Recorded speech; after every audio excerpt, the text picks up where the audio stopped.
Assalamualaikum warahmatullahi wabarakatuh. Alhamdulillahilladzi faqaha fid dinihi man istafahu minal anam wa hada man irtadahu li fahmi ma syara'ahu minal ahkam. Ahmaduhu ala jami'i nu'amaihi wa askuruhu ala tazayyiti alaihi. Ashhadu an la ilaha illallah wahdahu la syarika lahul malikul alam wa asyhadu anna sayyidana Muhammadan abduhu wa rasuluhu sayyidul anam. Qala Allah ta'ala fi kitabihil karim wa huwa asdaqul qailin. A'udzu billahi minasyaitonir rajim. Bismillahirrahmanirrahim. Falaula nafara min kulli firqatin minhum ta'ifatul yatafaqqahu fiddin. Al-ayah. Shadaqallahul azim. Amma ba'du. Ibu-ibu yang kami muliakan, alhamdulillah pagi ini kita bisa bertemu untuk bersama-sama bertolabul ilmi. Setelah sekian bulan kita ngaji di rumah masing-masing, alhamdulillah mulai hari ini kita sudah bisa ngaji lagi di masjid. Mudah-mudahan kegiatan kita mendapat ridho dari Allah, jadi amal soleh yang dicatat isinya, kemudian bisa berjalan dengan istiqomah dan menghasilkan ilmu yang manfaat maslahah fid dini wad dunya wal akhirah. Amin ya rabbal alamin. Shalawat serta salam semoga senantiasa dilimpahkan kepada junjungan kita Nabi besar Muhammad sallallahu alaihi wasallam, karena beliaulah yang senantiasa kita harapkan syafaatnya kelak di hari kiamat. Ibu-ibu yang kami muliakan, pagi ini kita memulai mengkaji salah satu bagian terpenting dalam agama Islam, yaitu ngaji kitab fikih dengan panduan sebuah kitab klasik yang sangat populer, namanya kitab Fathul Qorib. Ini kitab fikih tingkat dasar tapi sangat populer, karena walaupun masih tingkat dasar, bab-bab yang dibahas di dalamnya itu sudah relatif lengkap. Mulai dari bab yang terkait dengan ibadah, yang kedua terkait dengan muamalah. Muamalah itu seperti jual beli, sewa menyewa, kemudian membayar buruh dan seterusnya, gadai, koperasi, itu dibahas. Kemudian juga membahas tentang seputar pernikahan. Kemudian nanti yang terakhir membahas tentang hukum pidana. Jadi walaupun kitab kecil tapi isinya itu relatif lengkap. Saya sebenarnya kemarin berupaya untuk nyari kitab kecil yang tingkat dasar, tapi rata-rata hanya membahas maksimal itu sampai bab haji. Selebihnya belum dibahas. Kayak kitab Safinah gitu ya. Kitab Safinah itu juga sangat populer, tapi di situ fokusnya hanya membahas seputar sholat. Tapi kalau Fathul Qorib ini itu babnya sudah lengkap. Kemudian karena hari ini adalah hari pertama, tentunya kami nanti akan memberikan pengantar, sejarah ringkas tentang perjalanan syariat Islam,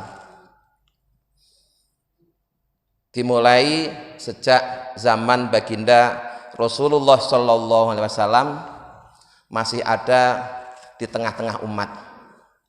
Kita ceritakan secara ringkas sampai kemudian menjadi fikih. Kemudian metodenya, ibu-ibu yang sudah punya buku seperti ini cukup dibawa aja dulu ya, tidak usah dibaca di sini, bacanya di rumah ya. Karena kalau ibu membaca di sini nanti malah konsentrasinya terpecah, apakah dengerin penjelasan saya atau membaca buku.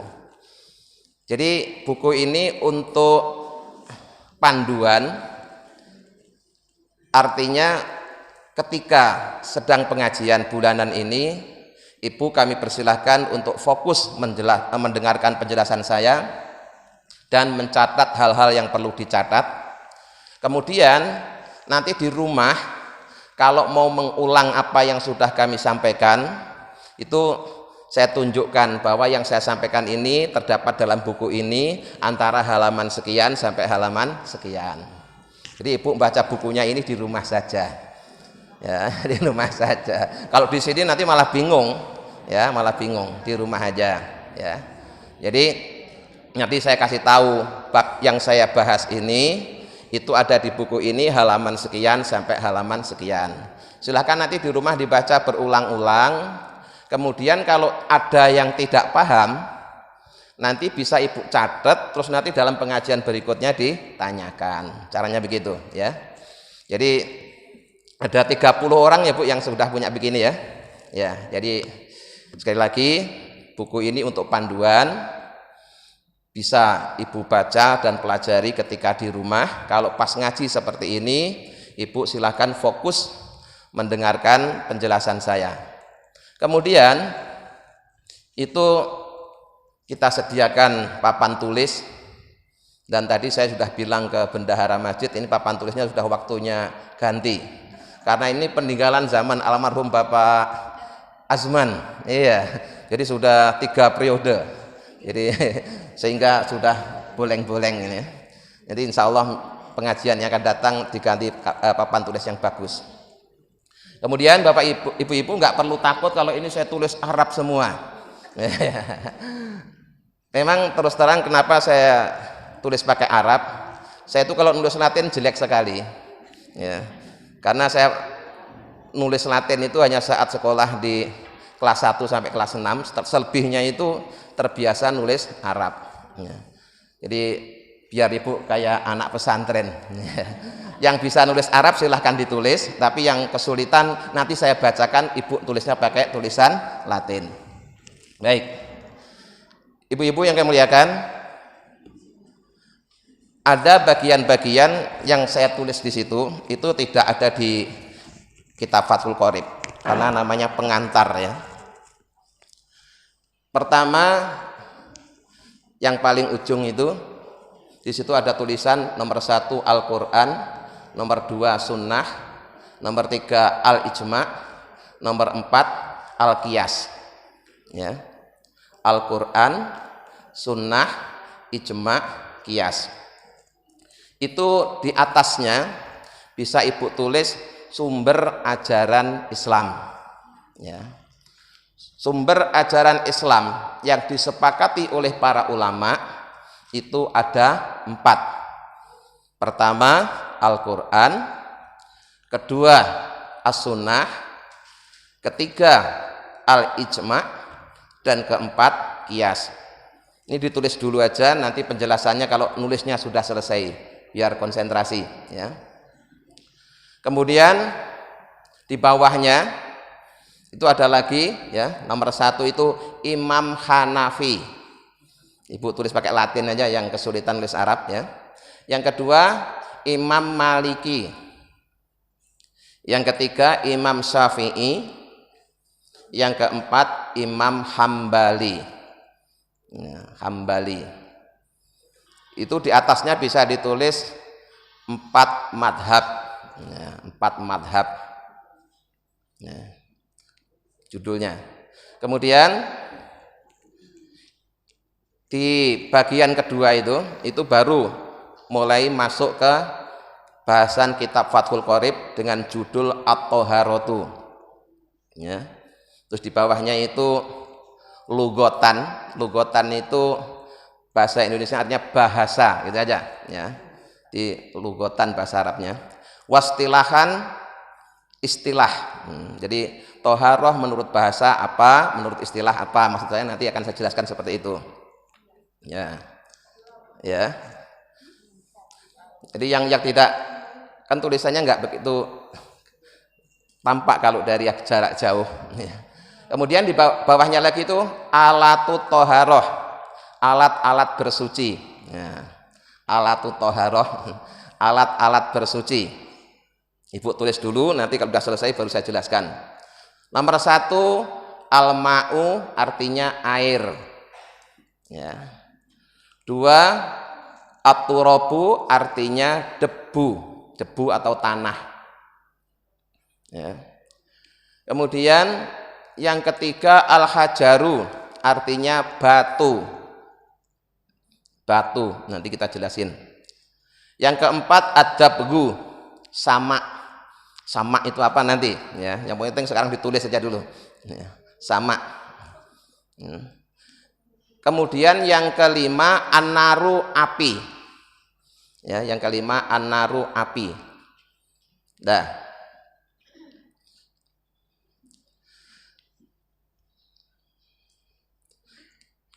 Kemudian di bawah nih yang kecil-kecil itu 1 sampai 7 itu ada di buku Fathul Qorib, ya. Nomor 1 ma'us sama, air hujan. 2 ma'ul bi'ri, air sumur. Ya. 3 ma'ul aini, mata air, bukan air mata tapi mata air. Ya, beda loh. Air mata dengan mata air itu beda. Sumber. Ya. Nomor 4 ma'un nahri, itu air sungai. Ya. Nomor 5 ma'ul bahri, air laut. Ya. Nomor 6 ma'us salji, air salju atau es. Ya. Nomor 7 ma'ul bardi, artinya air embun. Baik, sementara nulisnya sampai situ dulu, berikutnya akan saya jelaskan. Ya.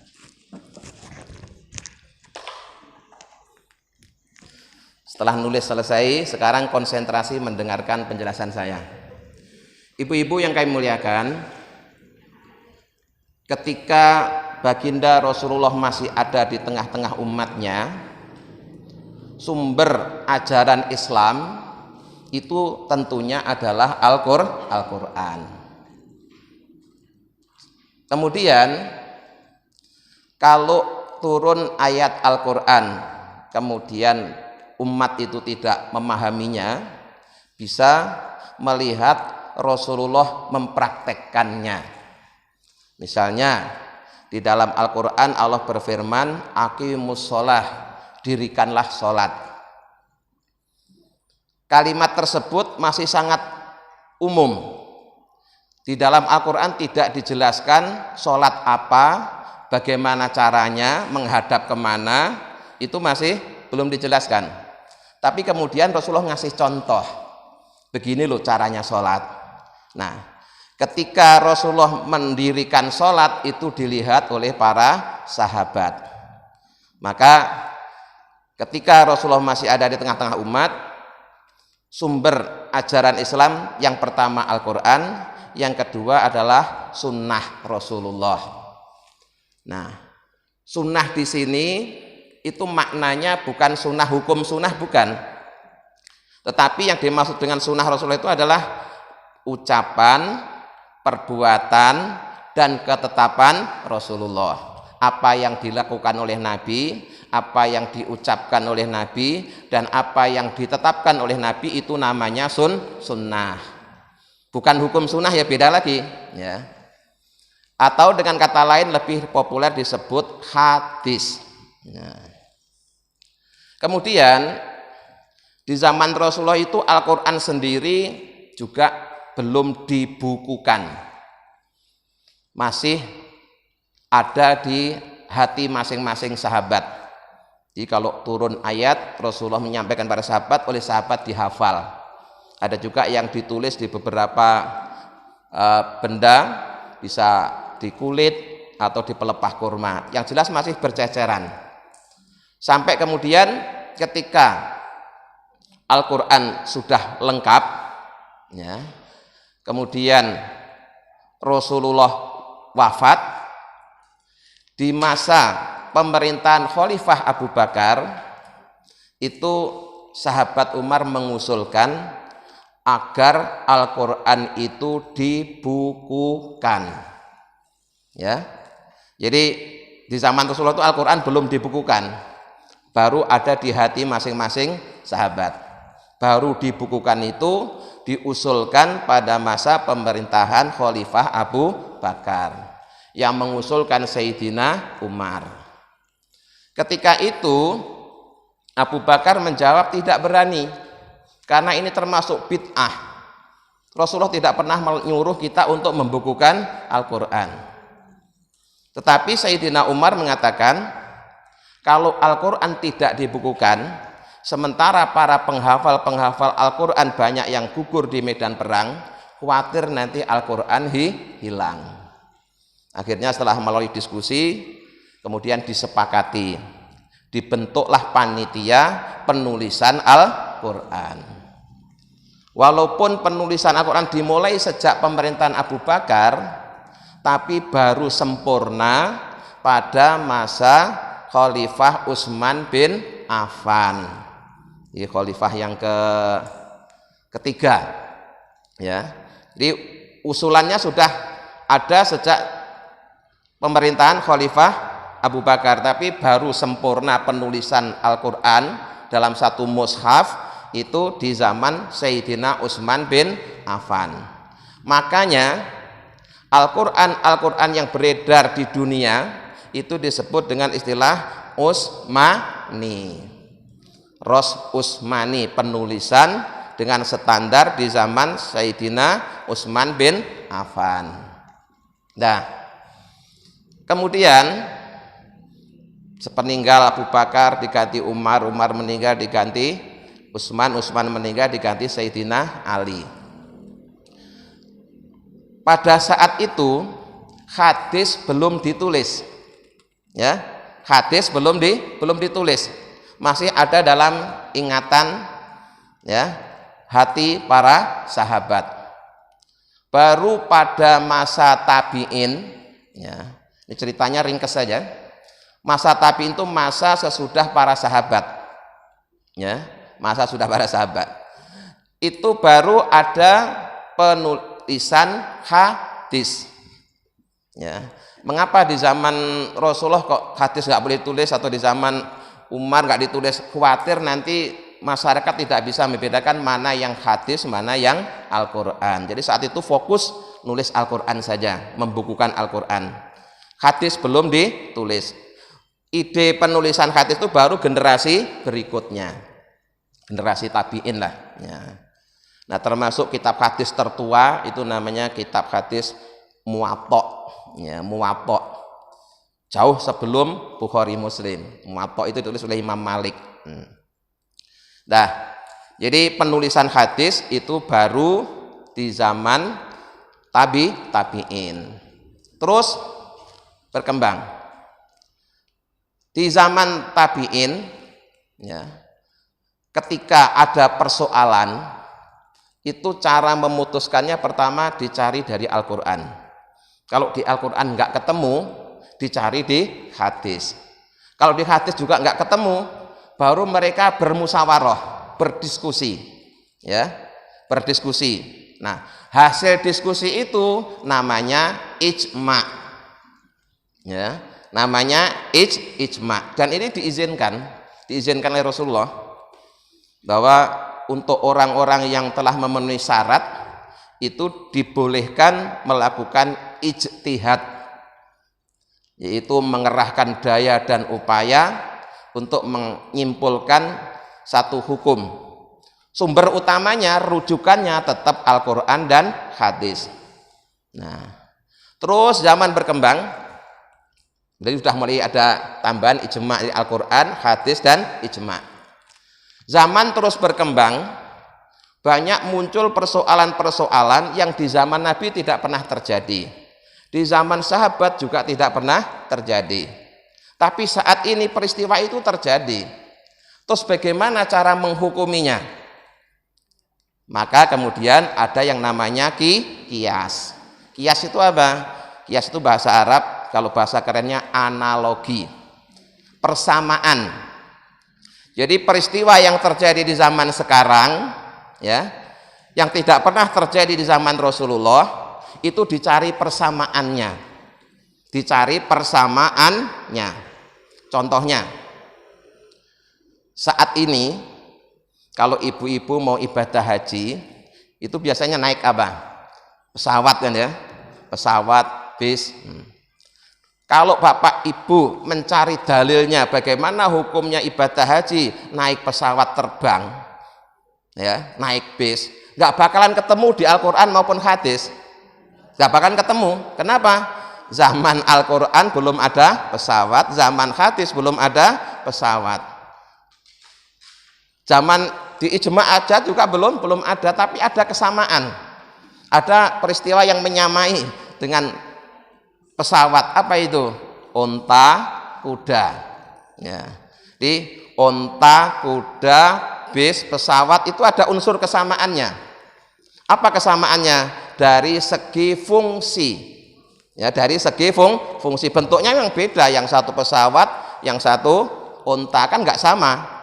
Memang nggak sama, yang satu binatang, satu mesin nggak sama, tapi fungsinya sama.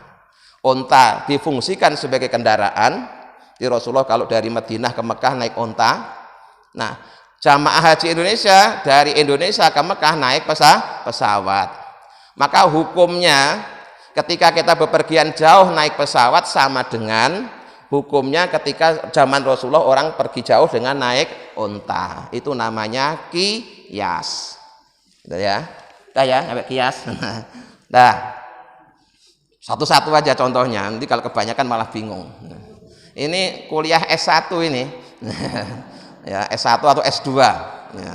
Ini rata-rata S2 itu sampun sepuh. Nah. Ya, mahasiswanya sampun sepuh dari S2. Baik. Nah, kemudian pada masa tabi'in, masa sesudah masanya para sahabat, itu banyak ulama-ulama besar kaliber dunia, ya, kaliber dunia yang ilmunya sudah luar biasa.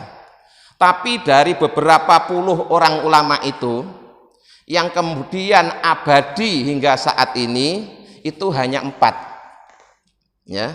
Sebenarnya saat itu, saat zaman tabi'in itu ulama-ulama yang alim itu banyak, puluhan jumlahnya.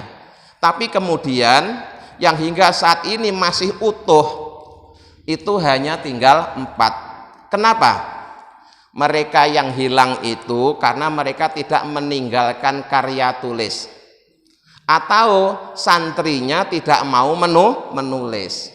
Sementara yang 4 orang ini itu ulamanya sendiri rajin menulis, santri-santrinya juga rajin menulis, sehingga ilmunya terdokumentasikan.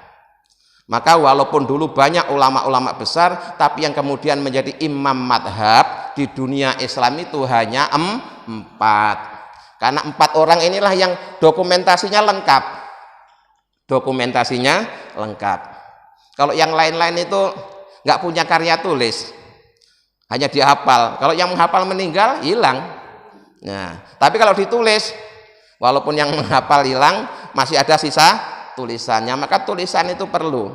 Maka kemarin ketika ibu-ibu mau ngaji, tak suruh pokoknya selain ada buku panduannya harus bawa alat tulis untuk saksi bahwa kita pernah ngaji di Al-Furqan. Nanti kalau di alam kubur ditanya sama malaikat, ada buktinya, nah, ada catatannya, gitu kan ya. Iya, penting loh catatan ini, dokumentasi. Atau paling tidak nanti bisa ibu tunjukkan ke anak ibu atau ke cucu ibu. Nih loh nak, dulu ibu juga rajin ngaji, ini buktinya bawa tulisan. Tapi ibu paham nggak? Enggak. Tapi nulis. Walaupun nggak paham tapi nulis, yang penting ada buktinya kan. Iya, itu pentingnya nulis ya. Pentingnya nulis itu supaya ada bukti.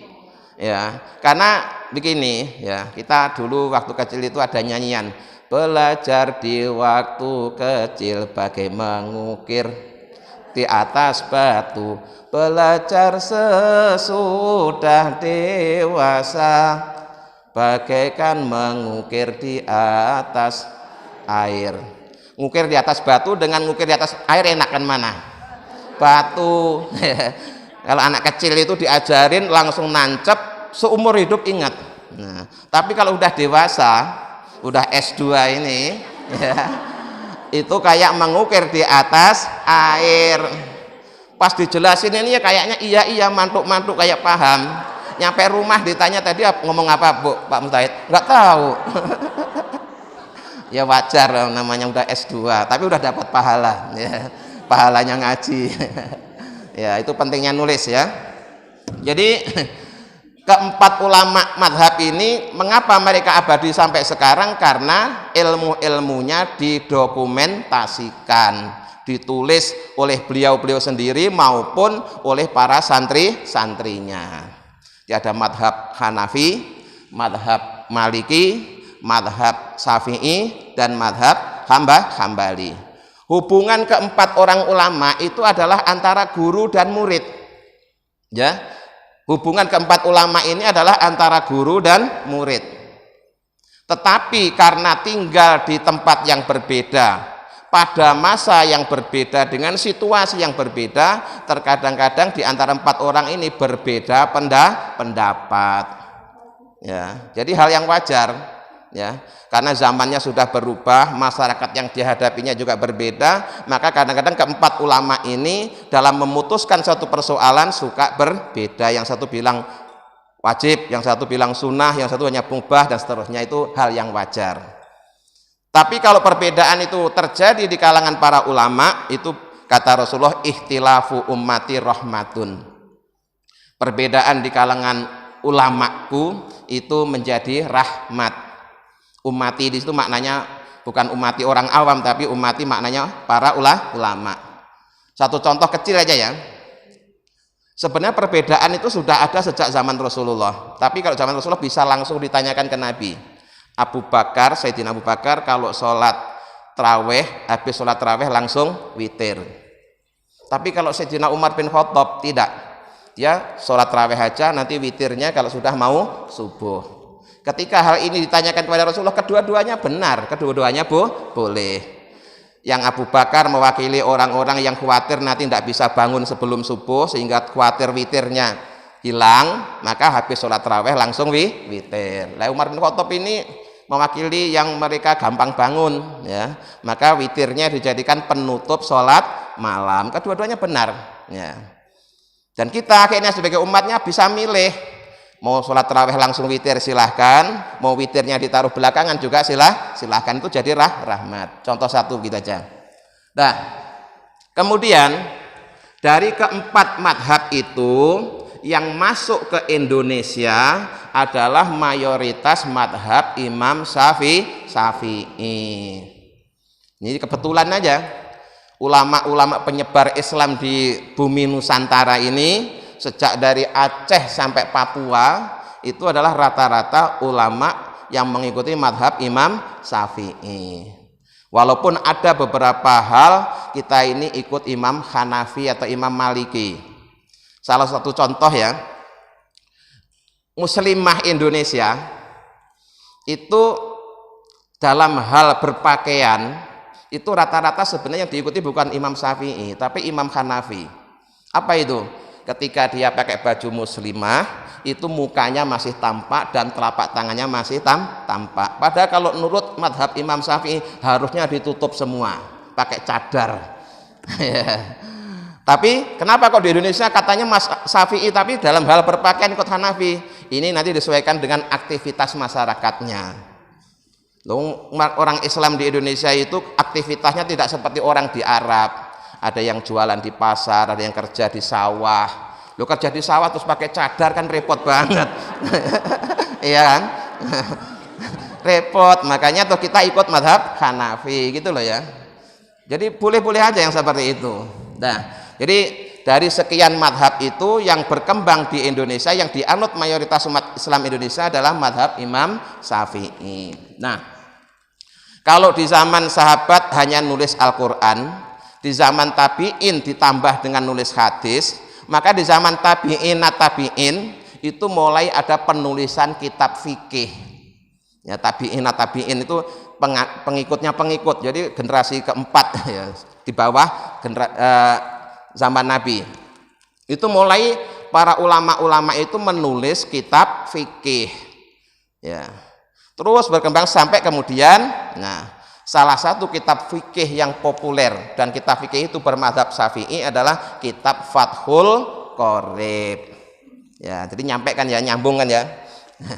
Karena begini ya, di zaman Rasulullah orang kalau mau sholat bisa ngelihat langsung kepada Rasulullah. Generasi berikutnya kalau mau sholat bisa tanya ke sahabat. Nah generasi berikutnya sahabat sudah tidak ada. Kalau kemudian tidak ditulis, terus bagaimana caranya sholat? Makanya terus oleh tabi'in tata cara sholat itu ditulis. Ya, cara wudhunya ditulis, cara bersucinya ditulis, kemudian jadilah kitab fikih. Sehingga generasi kita kalau mau sholat tinggal nyari buku tuntunan ibadah sholat. Karena kalau orang awam disuruh nyari sendiri di Al-Quran dan hadis sampai waktunya habis belum ketemu. Iya kan? Coba ibu mau belajar wudhu, terus ndak usah pakai guru, langsung cari Quran. Di mana Al-Quran yang menjelaskan tentang cara wudhu? Itu nyari seharian belum tentu ketemu. Ya, perintah wudhu, belum lagi nanti caranya wudhu, kan repot kan? Nah itulah jasa para ulama. Tata cara itu kemudian ditulis. Nah tulisannya itu namanya kitab fikih. Jadi kalau kita ngaji fikih bukan berarti tidak ngaji Quran hadis, justru ya kitab fikih ini merupakan penjabaran dari Al-Quran dan hadis. Karena kadang-kadang ada orang ngomong ngaji kok fikih, ngaji ya Quran sama hadis. Nah, itu belum paham orang yang ngomong begitu itu. Bahwa isinya fikih itu adalah penjabaran, penjelasan dari Al-Quran dan hadis. Baik, sekarang udah masuk ke kitab fikihnya sekarang. Ya, masuk ke kitab fikihnya. Ciri khas kitab fikih madhab Syafi'i itu bab pertama yang dibahas itu adalah toharoh. Toharoh itu secara harfiah artinya bersuci. Ya, toharoh secara lugotan maknanya bersuci. Khas pesantren ibu-ibu kalau ngaji apa saja itu pertama kali dijelaskan makna dari topik bahasan. Bahas toharoh. Toharoh itu artinya apa? Dibahas dulu. Ya, bahkan kalau di buku ibu ini kitab itu artinya apa, bab itu artinya apa ditulis. Nanti silakan dibaca sendiri. Ya, saya langsung jelasin toharoh aja. Toharoh menurut bahasa maknanya adalah bersuci. Bersuci dari apa? Bersuci dari hadas dan najis. Sedangkan toharoh menurut istilah, ya menurut istilah itu bahasa Arab yang sudah menjadi bahasa Indonesia. Toharoh menurut istilah adalah melakukan perbuatan yang sholat tidak akan sah tanpa perbuatan tersebut. Definisinya begitu. Melakukan perbuatan yang sholat tidak akan sah tanpa perbuatan tersebut. Contohnya apa? Mulai dari menghilangkan najis, menghilangkan hadas. Itu nanti di babnya yang akan dibahas dalam bab toharoh. Kemudian setelah kita tahu makna toharoh menurut bahasa dan istilah, alatnya bersuci itu apa? Nah ini perlu diketahui ya. Alat untuk bersuci yang populer tentunya yang paling kita kenal yaitu air. Kita wudhu pakai air, mandi pakai air, nyuci pakai air. Maklumlah air. Tapi bagaimana dengan masyarakat Islam yang tinggal di daerah yang sulit untuk mendapatkan air? Apakah harus pakai air? Tidak. Ada alternatif kedua. Bisa pakai debu. Ya, debu atau tanah. Jadi kalau nggak bisa wudhu pakai air, nggak bisa mandi pakai air, bisa diganti dengan tayamum. Di tanah bisa dia pakai alat bersuci, ya. Termasuk juga nanti ketika membersihkan najis mughaladoh itu juga harus ada tanah. Kemudian yang ketiga batu. Nah ini barangkali ini kalau bukan orang pesantren pasti aneh. Masa sih batu dipakai alat bersuci? Masa mandi pakai batu, wudhu pakai batu? Tidak, tapi untuk apa? Cebok. Jadi sebelum ada Facebook itu anak pesantren sudah main pacebok kan. Ceboknya pakai batu. Ini kita sekarang aja Facebookan. Tulisannya kan pacebok kan. Ya. Jadi ketinggalan zaman itu. Dari dulu kita sudah bahas tentang cebok. Cebok itu gini Bu. Kalau sekarang ibu-ibu yang di kota kayaknya aneh sekali kalau orang itu cebok pakai batu, ya. Tapi ingat, Islam ini untuk seluruh dunia, tidak hanya untuk orang-orang kota. Islam juga untuk orang-orang pedalaman. Nah, Kadang-kadang di pedalaman itu nyari air susah. Apa terus mereka tidak cebok? Tentu tetap wajib cebok. Caranya bagaimana? Bisa menggunakan batu. Nanti ada babnya sendiri. Ya. Kita yang orang kota, batu itu kemudian beralih menjadi tisu.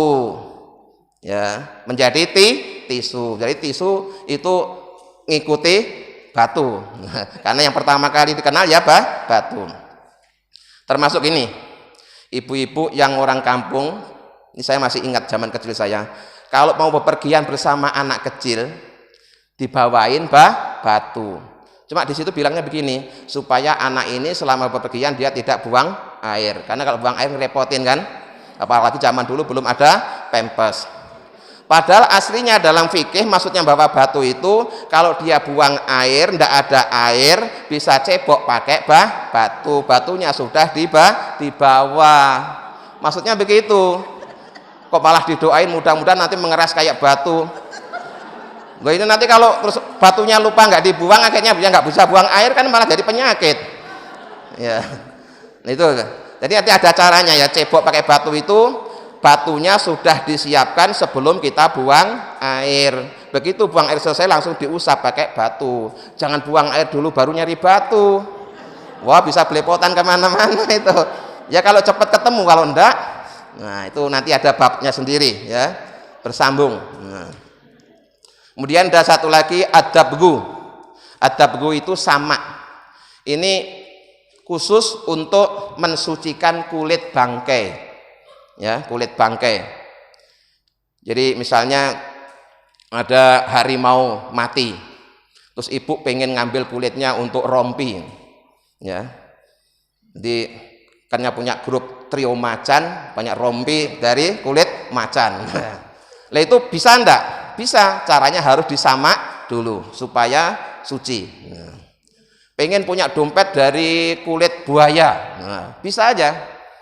Ya, tapi syaratnya harus disamak dulu. Nanti ada bab adabgu, menyamak, ya, menyamak kulit. Kemudian yang kelima, ini bukan mazhab Syafi'i yang kelima ini mazhab Hanafi.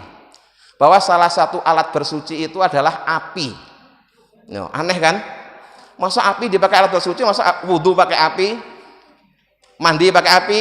Tidak. Api ini dipakai untuk mensucikan benda yang terkena najis. Benda, sekali benda. Ya. Satu contoh begini. Dulu di daerah tertentu ketika membuat batu bata itu bahannya selain tanah liat itu dicampur teletong sapi. Iya. Ada loh, Bu. Nah. Jadi bahan batu bata merah itu ada daerah tertentu dicampur dengan teletong sapi supaya luket, supaya kayak semen gitu loh. Nah, padahal itu kan najis. Nah, gimana kalau kemudian nanti batu-batunya dipakai untuk masjid, untuk musola? Apa enggak najis itu? Nah, kemudian ada ini an-naru ini. Kan ketika orang membuat batu bata kan bukan dicetak langsung dipakai, tapi dibakar dulu. Ketika sudah dibakar, itu najisnya sudah hilang. Ya, jadi api ini juga menjadi alat bersuci khusus untuk benda, bukan untuk tubuh kita. Ya. Nah. Selanjutnya dari keenam macam alat bersuci yang dibahas secara panjang lebar adalah air. Karena bagi kita ini adalah sangat akrab dengan air. Nah, kemudian air yang boleh dipakai untuk bersuci, air yang bisa dipakai untuk bersuci itu ada 7 macam. Ya, pertama air hujan. Jadi ibu-ibu bisa wudhu pakai air hujan, mandi pakai air hujan, sah ya. Yang kedua air sumur ya, maklumlah sumur, baik sumur tradisional maupun sumur bor sama aja, yang penting air sumur. Kemudian mata air, sumberan itu loh, Bu, ya, sumberan. Terus yang keempat air sungai ya. Dan nanti kita jelaskan nanti air sungai yang bagaimana yang masih bisa dipakai untuk bersuci. Loh, kalau airnya penuh dengan limbah ya malah mengundang penyakit nanti. Nah, nanti kita jelaskan. Tapi normalnya air sungai juga bisa dipakai untuk bersuci. Kalau soal sungai di kota sama sungai di kampung, bersihan sungai di kampung. Apalagi di pedalaman kita tega minum air sungai aja tega, karena bersih. Kalau di sini wah keracunan, ya keracunan ya, kena limbah. Kemudian yang kelima yaitu air laut. Air laut itu bisa dipakai untuk bersuci. Ya. Terus yang keenam air salju, air es bisa dipakai untuk bersuci. Kemudian yang ketujuh air embun, ya. 7 macam. Nah. 7 macam air tersebut itu kesemuanya intinya itu kuluma nazala minas sama au naba'a minal ardi, yaitu setiap air yang turun dari langit atau keluar dari bumi. Hanya air yang seperti itulah yang bisa dipakai untuk bersuci. Kalau air itu keluarnya dari buah-buahan, itu walaupun suci tidak bisa dipakai untuk bersuci. Contohnya apa? Air kelapa, ya. Air kelapa itu kan air juga suci, tapi tidak bisa dipakai untuk, kenapa? Karena tidak keluar dari tanah, juga tidak turun dari langit, tiba-tiba ada di dalam kelapa. Nggak tahu bagaimana caranya Allah memasukkannya. Itu juga bukti kuasa Allah. Padahal kalau ibu lihat kelapa itu kan tertutup semua kan ya, kok tiba-tiba di dalamnya ada airnya, kapan masukinnya? Nah, itulah kuasa Allah. Di air kelapa tidak bisa dipakai untuk bersuci. Atau air yang dihasilkan dari memeras buah. Dengan ada buah apa diperas sampai keluar airnya dipakai untuk wudhu. Bisa enggak? Enggak bisa. Air tebu, nah, kan tebu diperas kan ada airnya. Wudhu pakai air tebu, wah dirubung semut. Iya kan? Yang tebu bahan gula pakai wudhu, dirubung semut lah. Dah. Jadi nggak bisa dipakai untuk wudhu yang seperti itu. Harus air yang keluar dari tanah atau turun dari langit. Kemudian ini yang belum ibu tulis nih, secara hukum. Nah, dari 7 macam air tadi itu secara hukum dibagi menjadi 4. Ya, ini ibu tulis dulu nih. Ya, secara hukum air itu dibagi menjadi 4. 1, suci, mensucikan dan tidak makruh digunakan. Itu nomor 1. Bahasa Arabnya tohir, mutohir, ghairu makruhin. Ya. Suci, mensucikan dan tidak makruh digunakan. 2, tohir, mutohir, makruhun. Tohirun, mutohirun, makruhun. Suci, mensucikan tapi makruh. Ya, suci, mensucikan tapi makruh. Itu yang kedua. Yang ketiga, suci tapi tidak mensucikan. Suci tapi tidak mensucikan. Kemudian yang keempat, ma'un najsin, air najis garis miring terkena najis. Secara hukum ya. Sudah ya, saya ulang. Jadi hukum air itu dibagi jadi 4. 1, suci, mensucikan, tidak makruh digunakan. 2, suci, mensucikan tapi makruh digunakan. 3, suci tapi tidak mensucikan. Keempat, air najis. Sebenarnya ada air kelima nanti tambahannya aja ya. Nah, sekarang penjelasannya sebelum saya jelaskan saya minum dulu. Ya mumpung ngomong air kita tuh teringat air kan. Silakan ambil ibu nulis.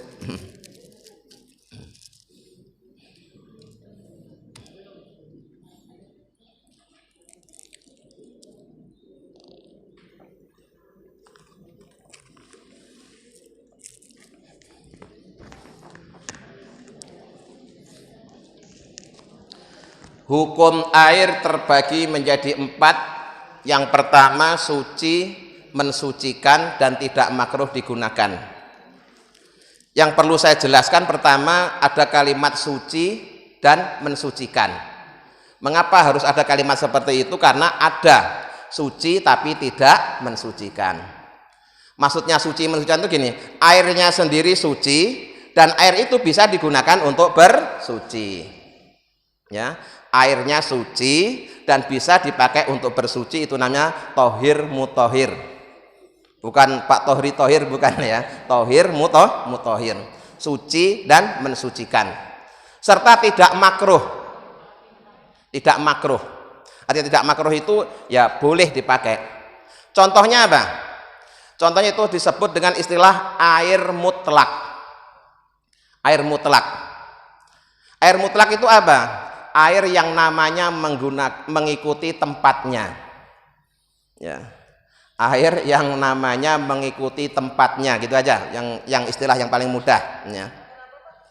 Air mutlak artinya air yang namanya mengikuti tempatnya. Artinya gini loh, kalau di sungai disebut air sungai, di gentong air gentong, di sumur air sumur, di kolam air kolam, itu namanya air mutlak. Belum terikat oleh satu nama. Kalau yang sudah terikat satu nama, misalkan air teh, itu walaupun satu kolam tetap air teh. Gitu, ya. Air sirup, walaupun satu kolam namanya air sirup. Air sirup satu kolam. Tapi kalau yang mutlak tadi itu yang masih murni, jadi makanya tempat namanya mengikuti tempatnya. Ya. Kalau di kendi namanya air kendi, di gentong nama gentong, di teko air teko. Nah, selalu mengikuti tempatnya namanya. Itu namanya air mutlak, tohir mutohir. Airnya suci dan bisa digunakan untuk bersuci, serta tidak makruh. Artinya bisa dipakai kapan saja, pada bagian mana saja. Bisa bagian muka, mandi, nyuci baju, ngepel dan seterusnya bisa. Nah. Kemudian yang kedua, air suci mensucikan tapi makruh. Itu apa? Air yang ada di tempat logam yang bisa berkarat. Ya, air yang ada di tempat logam berkarat yang kena panas matahari, kena sinar matahari. Ya. Kenapa harus ada kalimat logam berkarat? Karena tidak semua logam itu bisa berkarat. Kalau ibu punya gentong dari emas, dipakai nyimpen air, itu walaupun kepanasan nggak bakalan akan ada karatnya. Tapi kalau di besi, ya pasti akan berkarat. Ya, yang tidak berkarat itu emas sama perak. Ya. Nah, makruhnya itu jika digunakan untuk wudhu atau mandi. Ya, air yang dipanaskan dengan sinar matahari dan air tadi tempatnya ada di logam yang berkarat, itu kalau dipakai untuk wudhu atau mandi hukumnya makruh. Sebenarnya sah, wudhunya sah, mandinya sah, suci dan mensucikan, tapi makruh. Kenapa makruh? Karena bisa menyebabkan penyakit belang. Ya, jadi karena ada unsur karatnya itu loh ya. Karat itu kalau mengenai tubuh kita menjadikan tubuh kita, kulit kita jadi belang. Maka kalau air seperti itu sudah dingin, itu sudah tidak makruh lagi. Ya, kalau sudah dingin sudah tidak makruh lagi. Jadi bukan air panas yang dipanaskan dengan pemanas itu bukan. Ya. Kalau yang air dipanaskan dengan pemanas itu selama alat pemanasnya bukan sesuatu yang berkarat itu boleh-boleh saja. Kan di hotel-hotel, di rumah-rumah orang kaya kan ada, terutama di daerah yang dingin, ada pemanas air, sehingga kalau mandi mau pilih yang dingin, yang panas, yang anget.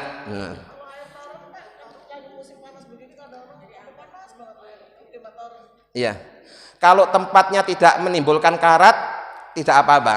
Tapi yang khawatirnya itu kalau tempatnya itu bisa menimbulkan karat. Sebenarnya inti kemakruhannya itu karena mengandung unsur karatnya itu aja.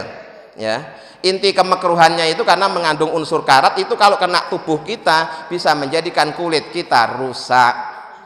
Nah, karena syariat itu melindungi kesehatan, maka air yang bisa merusak kulit seyogyanya tidak dipakai untuk bersuci tubuh kita. Tapi kalau untuk nyuci baju, untuk yang lain-lain silahkan.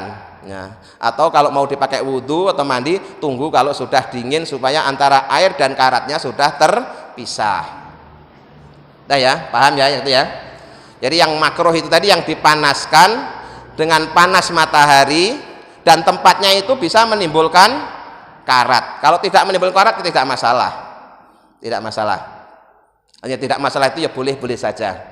Nah, kemudian yang ketiga, air suci tapi tidak mensucikan. Ya, suci tapi tidak mensucikan.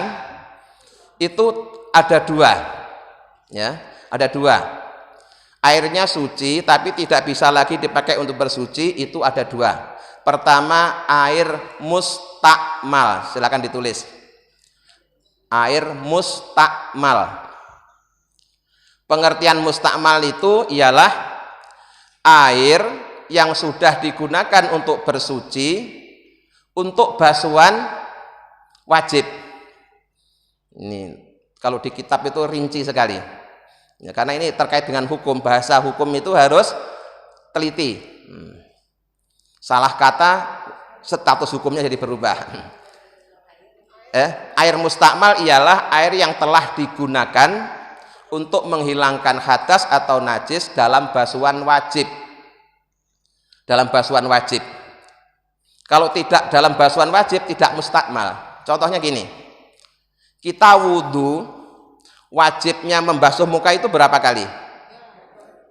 Berapa kali? Satu.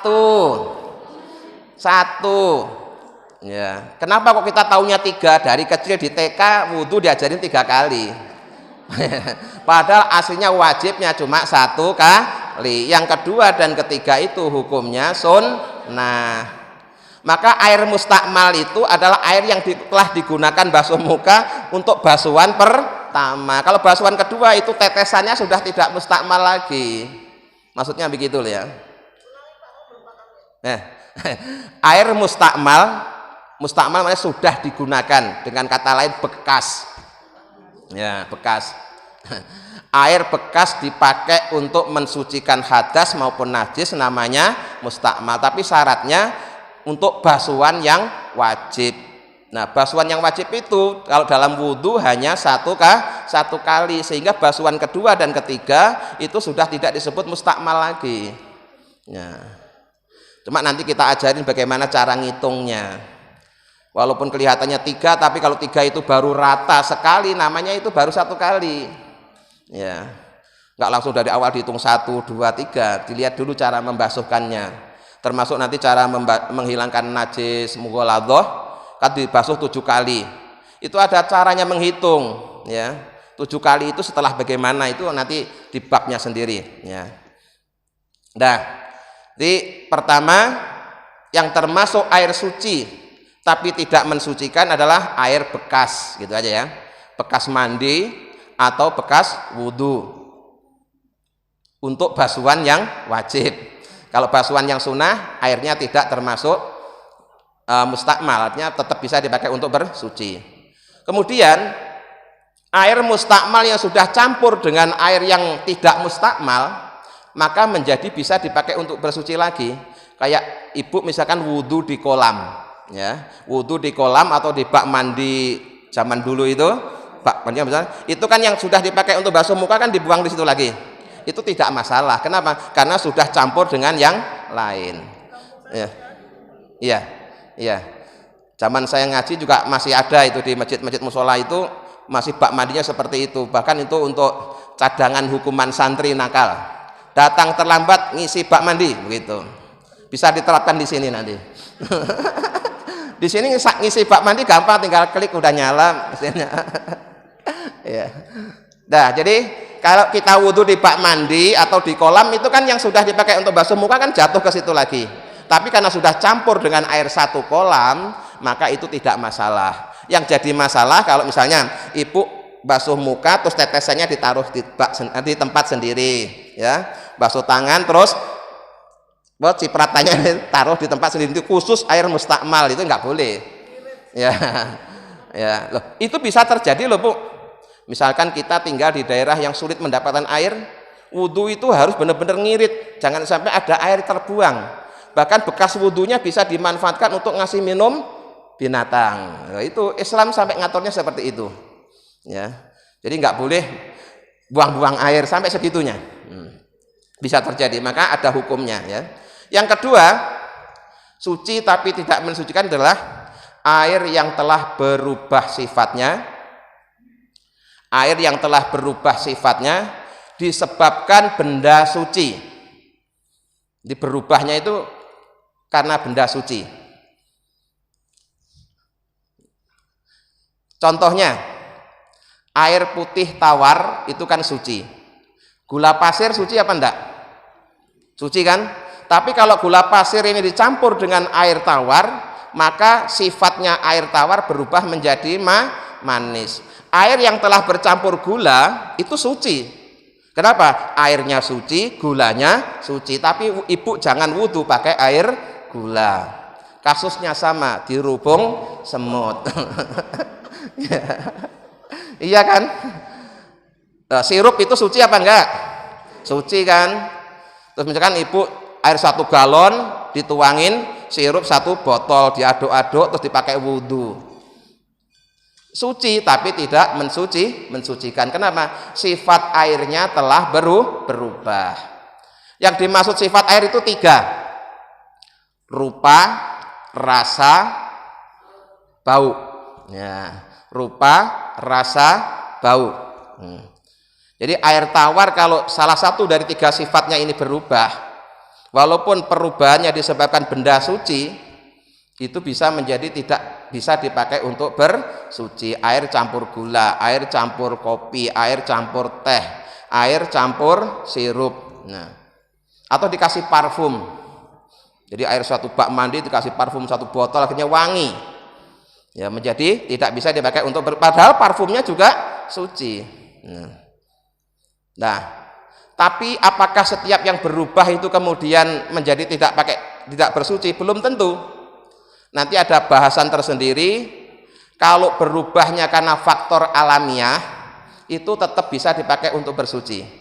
Contohnya, kita punya kolam ikan, ya. Karena airnya tidak mengalir, lama-lama air itu tampak menjadi warnanya hijau. Nah, berlumut. Itu walaupun berlumut tetap suci dan bisa dipakai untuk bersuci walaupun kelihatannya kotor. Karena antara kotor dan suci itu beda. Kotor belum tentu najis, bersih juga belum tentu suci. Ini taunya kalau ngaji fikih.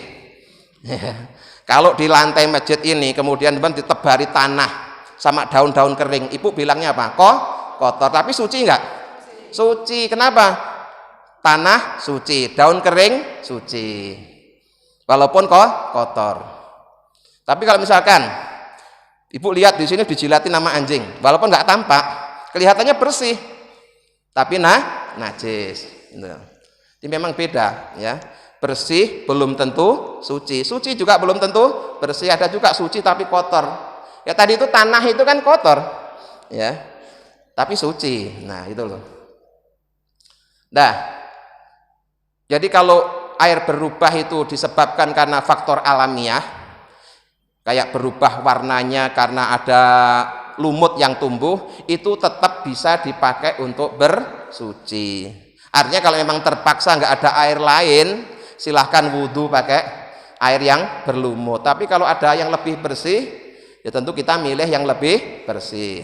Karena kita hidup banyak pilihan. Ya, di kota ini kan banyak pilihan karena semuanya ada. Tapi kalau di daerah-daerah tertentu kan bisa saja satu-satunya tempat wudhu yang ada kolam. Dan kolam itu karena airnya tidak mengalir, kemudian di situ air kolamnya sudah berubah menjadi hijau. Itu walaupun sifatnya berubah, tetap dianggap mensucikan. Nah, kemudian termasuk juga berubah yang dimaklumi artinya tetap dianggap sah adalah bila kejatuhan najis, bukan najis, binatang yang darahnya tidak mengalir, nanti kita bahas di bab air mutanajis saja. Ini tanah, ya, berubahnya sifat air itu karena faktor tanah. Jadi misalnya air hujan kan suci, jatuh ke tanah, campur dengan tanah, kotor sekali kan, tapi suci itu. Kelihatannya kotor, tapi suci. Kenapa? Air hujan suci, tanah juga suci. Kecuali kalau ibu lihat di tanah itu ada kotoran ayamnya. Nah, menjadi tidak suci. Gitu loh ya. Jadi fikih seperti itu. Kecuali kalau benar-benar ada kelihatan kotorannya. Tapi kalau nggak kelihatan kotorannya, air hujan suci, tanah suci. Asalkan najis nggak kelihatan, bisa dipakai untuk bersuci. Tapi kalau ada yang lain yang lebih meyakinkan, ya pilih yang lain. Tapi kan bisa saja suatu saat kita terpaksa. Ini adanya tempat wudhu di sungai, dan sungainya nampaknya karena baru hujan, sungainya warna airnya jadi coklat apa kuning gitu ya. Itu bisa dipakai untuk bersuci, tetap suci dan mensucikan. Dah, yang ketiga. Sekarang yang keempat, ma'un najsin, air najis atau air yang terkena najis. Kalau air najis itu selamanya tidak bisa dipakai untuk bersuci. Yang saya katakan air najis itu kayak air kencing. Ya, air kencing itu kan najis, itu walaupun disuling berapa kali pun tetap najis. Karena memang aslinya sudah najis. Sekarang kalau air terkena najis, ya, apakah otomatis air itu kalau terkena najis langsung najis? Belum tentu. Dilihat dulu. Kalau airnya sedikit, kemudian kejatuhan najis, walaupun tidak berubah, karena kita tahu air itu sudah kejatuhan najis, maka statusnya najis. Misalkan ibu punya air 1 ember, ketetesan darah 2 tetes, kan bisa jadi nggak tampak kan, apakah terjadi merah semua kan juga tidak, amis juga tidak terlalu, tapi kita tahu air yang 1 ember itu tadi sudah ketetesan darah 2 tetes, maka yang seperti ini walaupun tidak tampak perubahannya, tapi kita tahu kejatuhan najis, statusnya air 1 ember ini menjadi najis. Ya. Nah, tetapi airnya tidak hanya seember, airnya itu sekolam, ya, airnya sekolam, bahkan dipakai renang juga. Terus yang renang itu kadang-kadang juga sambil kencing juga. Tapi airnya nggak tampak perubahan jadi kuning atau jadi pesing juga tidak, tetap yang tampak ya air kolam. Yang seperti itu tetap suci, ya.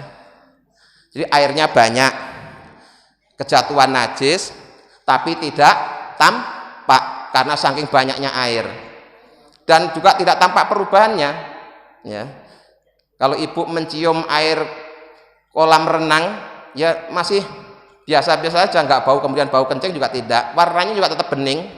Nah, yang seperti itu tetap bisa dipakai untuk bersuci. Tapi kalau kemudian setelah 10 orang, ya, renang di sini, kolam renang jadi bau, nah itu menjadi najis. Ya. Terus najis, ya, itu ada najis yang dimaafkan.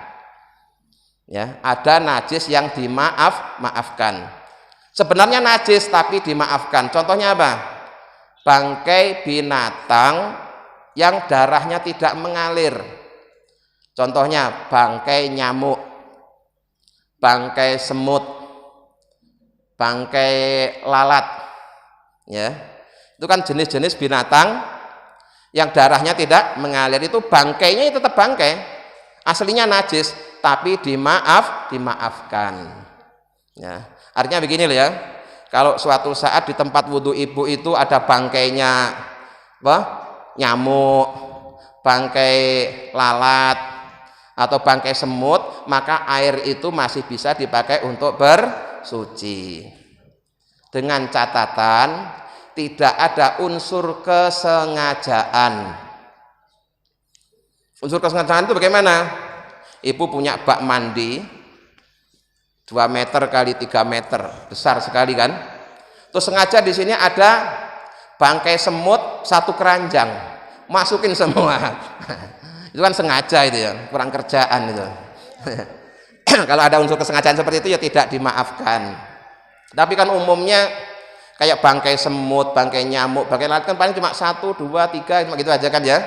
Nah, tapi kalau bangkai cicak, cicak termasuk binatang yang darahnya mengalir karena besar kan, itu tidak dimaafkan. Ya, kecoa masuk, ya tinggal kalau cuma kecoaknya 1 masih dimaklumin, kecoaknya. Gitu ya.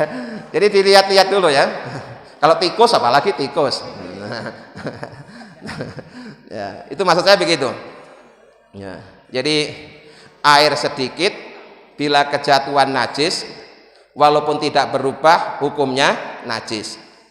Air banyak kejatuhan najis asalkan tidak berubah tetap suci. Air banyak kejatuhan najis tapi berubah sifatnya maka menjadi najis. Nanti Ibu sinau buku itu antara halaman 13 sampai halaman 16 atau 17 ya. Nanti ada itu penjelasannya. Ini pas nih jam 10 selesai ya. Pas jam 10 selesai ya. Tambahan sedikit ini yang kelima itu sebut gini. Karena ini sering terjadi. Air yang suci tapi haram dipakai untuk bersuci. Airnya suci dan mensucikan tapi haram dipakai untuk bersuci. Yang kelima ya. Airnya suci mensucikan tapi haram dipakai untuk bersuci. Apa itu? Air hasil mencuri. Ya. Iya kan? Atau menggosok lah istilahnya, menggosok ya. Kalau menggosok itu kan pakai milik orang lain tidak izin, itu kan menggosok. Kalau barangnya berkurang ada unsur pencurian. Ya. Kalau cuma misalnya ibu pakai sandal temennya tidak bilang dulu itu gosok. Karena sandal bisa dikembalikan dalam kondisi utuh. Tapi kalau ibu minjem HP temennya nggak bilang dulu, dipakai nelpon terus dikembalikan lagi. HP-nya memang masih utuh, tapi pulsanya habis. Itu nanti ada bahasanya tersendiri itu. Gosok dan mencuri. Nah, air yang disuci tapi haram dipakai untuk bersuci itu adalah air yang disediakan untuk minum. Air yang memang itu dikhususkan untuk minum, terus dipakai untuk wudhu. Ya sah wudhunya, tapi dia berdosa. Kenapa? Ini persediaan untuk minum malah dipakai untuk wudhu. Kenapa ini dibahas? Zaman dulu, saya masih ingat waktu saya kecil tinggal di kampung. Orang kampung dulu itu kan rumahnya dengan jalan itu kan jauh. Itu kalau rumahnya orang-orang kuno di samping pintu gerbang itu disediakan kendi. Tahu kendi? Teko yang terbuat dari gerabah diisi air putih. Kalau ada orang lewat kehausan, zaman dulu kan masih susah mencari warung. Dia tidak perlu minta izin. Itu memang sudah halal, tinggal berhenti minum itu halal tanpa izin. Ya, tidak usah izin, itu murah. Oleh tuan rumah sudah disediakan seperti itu. Ibu-ibu pernah ngalami nggak seperti itu? Kalau di kota ada nggak? Nggak ada. Di sini banyak warung atau bawa air dari rumah. Nah, kalau zaman dulu kan orang bepergian jauh di daerah perkampungan itu kadang-kadang jarak antara satu rumah dengan rumah yang lain berjauhan. Maka orang-orang kampung dulu bijaksana sekali menyediakan air minum di pinggir jalan untuk siapa saja yang lewat bisa minum gratis. Loh, air yang untuk minum gratis begitu ibu pakai wudhu, kan kurang ajar. Maka hukumnya haram. Baik, saya kira hari ini ngajinya sampai di sini dulu ya. Nanti silahkan dibaca di buku Fathul Qorib ini. Ini tadi sudah tak kasih halaman sampai halaman 16 ya, dari bab Toharoh sampai 16, jadi 13 sampai 16. Yang Al-Qur'an, Imam Hanafi dan itu tidak ada, alat toharoh juga tidak ada, maka tadi tak suruh nulis semua. Baik. Apa perlu ada pertanyaan? Sebelum ditutup dengan doa? Atau pertanyaannya minggu depan aja atau bulan depan? Nanti tugas ibu di rumah tidak akan ada ujian, tidak ya. Silahkan yang punya buku ini dibaca-baca halaman 13 sampai 16, diulang-ulang. nanti yang tidak paham ditulis, dicatat, nanti dalam pengajian berikutnya ditanyakan. Baik, Ibu-ibu sekalian, demikian pengajian kita pada pagi ini. Semoga apa yang kita bahas kita bisa memahaminya, ya. Kemudian ada tambahan ini, enaknya hidup di zaman modern. Pengajian-pengajian saya itu sama Mas Heri itu diabadikan, direkam, sehingga ibu-ibu bisa ngikuti lewat YouTube atau lewat Facebook ya. Nanti alamatnya silahkan nanya Mas Heri. Dan juga yang sudah banyak isinya itu yang channelnya Al Furqon Remaja Masjid, itu pengajian malam Selasa sama pengajian Sabtu pagi ya. Jadi kalau di rumah nganggur kemudian punya pulsa syaratnya bisa mengikuti pengajian-pengajian yang sudah pernah saya sampaikan. Mudah-mudahan ada manfaatnya. Al-Fatihah. A'udzubillahi minasyaitonirrajim. Bismillahirrahmanirrahim. Alhamdulillahirabbil alamin arrahmanirrahim maliki yaumiddin. Iyyaka na'budu wa iyyaka nasta'in ihdinas siratal mustaqim siratal ladzina an'amta 'alaihim ghairil maghdubi 'alaihim waladdallin amin. Allahumma shalli 'ala sayyidina Muhammad wa sallim Muhammad alhamdulillahirabbil alamin. Allahumma inna nas'aluka imanan daima yaqinan shadiqa wa qalban khashi'an lisanan dzakira wa rizqan halalan wa ilman nafi'an dan shalihah. Allahumma ja'alna wa auladana wa dzurriyyatina wa talamidana min ahlil ilmi wa ahlil khair wal ibadah wa la tanayahum min ahlil jahlil maksiyah. Rabbana atina fid dunya hasanah wa fil akhirati hasanah wa qina adzabannar. Subhana rabbika rabbil izzati amma yasifun wa salamun alal mursalin walhamdulillahi rabbil alamin. Assalamualaikum warahmatullahi wabarakatuh.